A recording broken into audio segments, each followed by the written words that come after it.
पिछले एपिसोड में राधा का गोकुल में आगमन हुआ, जहां प्रेम ने पहली बार नयनों से नयन मिले। तृणावर्त ने गोकुल पर आक्रमण किया, लेकिन कृष्ण ने अपनी दिव्य शक्ति से उसका विनाश कर दिया।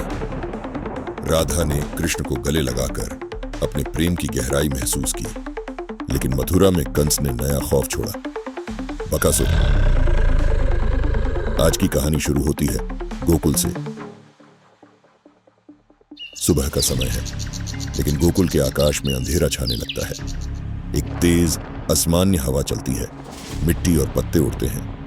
गोकुल के लोग अपने घरों से निकलकर आकाश की तरफ देखने लगते हैं, चिंतित चेहरों के साथ। दूर से एक विशाल बगला जैसा रूप में राक्षस आता दिखता है। वो बकासुर है। बकासुर की पंख की हवा से पेड़ उखाड़ने लगते हैं, लोग गिर जाते हैं। बकासुर जोर से चिल्लाता है, उसकी आवाज से गोकुल का आकाश कांप उठता है। कृष्ण राधा के पास खड़ा है। कृष्ण की आंखों में प्रेम है। राधा को वह छेड़ रहा है, उसकी तरफ फूल फेंक रहा है। राधा घबराती है और कृष्ण के कांधे पर हाथ रखती है। कृष्ण राधा को महफूज एक पेड़ की छाया में रखने जाता है। धरती पर उसके कदमों के निशान रोशनी से चमक रहे हैं। हवा तेज हो रही है, लेकिन कृष्ण की चाल बिल्कुल स्थिर है।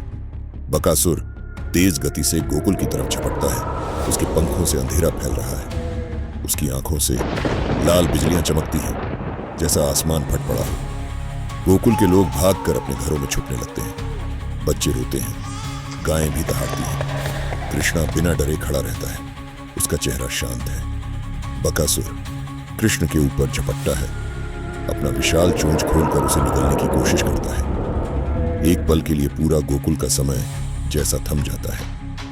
बकासुर के शरीर में एक अजीब सी गर्मी का एहसास होता है, जैसे उसके अंदर से कोई शक्ति उसका विनाश कर रही है। बकासुर जोर जोर से चीखने लगता है, उसका शरीर खत्म होने लगता है। कृष्ण अपने दिव्य रूप में उसके अंदर से प्रकाश के रूप में उभरते हैं। बकासुर का शरीर जमीन पर गिरता है। कृष्ण अपने दोनों हाथों से उसकी चोंच जोर से खोलकर तोड़ देता है और बकासुर माफी मांगकर उड़ जाता है।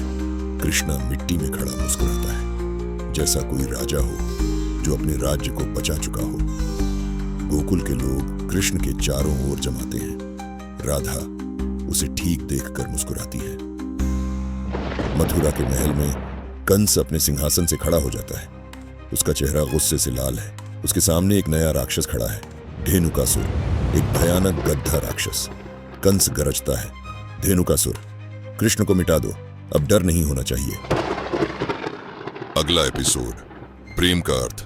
क्या कृष्ण फिर एक नई राक्षसी शक्ति का सामना करेगा, या धेनुकासुर लाएगा गोकुल में एक नई तबाही? देखना ना भूलिए। Krishna code name 108।